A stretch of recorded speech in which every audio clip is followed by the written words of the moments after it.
And I personally am more interested in creating something which is like a ritual or repetitive, potentially something like music or poetry, rather than attempting to create a kind of long narrative. So I think people were quite quiet at the beginning, expecting maybe some sort of story with a climax and a conclusion, and potentially there's a hint of that happening, but that was not the objective.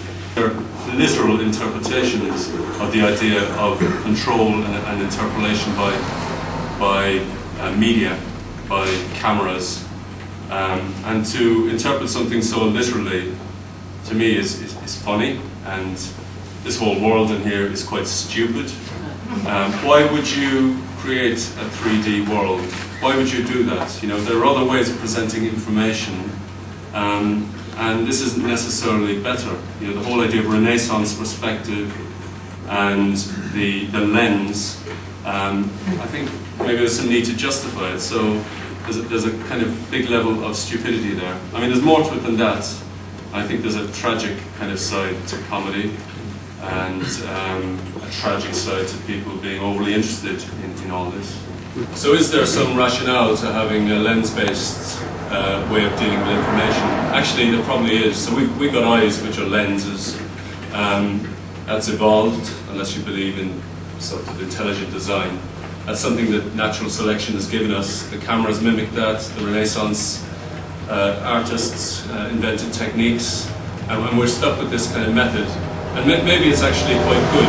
Maybe it's practical, because what it means is that if someone is close to me, they're bigger, and if someone is far away, they're smaller. If it was the other way around, it would be pretty dangerous, really, if cars which were far away seemed very big. So I think it's, I think there may be, you know, some sense, and it fits in very well with our intuition. Absolutely contradicted what I said earlier about that. And you wonder whether at some point people will feel pain in Second Life if someone offends your character in Second. I mean, this character is not built with the typical Second Life aesthetic, which is a kind of fetish club kind of look. I mean, 70% of the characters in Second Life are female. I suspect that 70% of the users are male. There's a lot of fantasy play going on. People are very prepared to suspend their disbelief. I think historically clowning is quite important in that respect. Historically, clowns have broken the fourth wall and moved from stage to the audience, and that's quite important too. You know, that's one of the reasons people potentially, a small minority at least, find them amusing.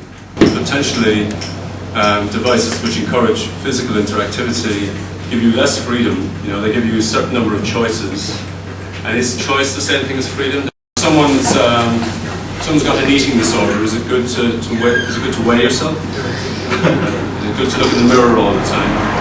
I mean, recently I joined an online group for hermits, where you can just log in. After 2 years, we got 6 members, 6 comments. And I shouldn't have said that, because the idea is to keep people out.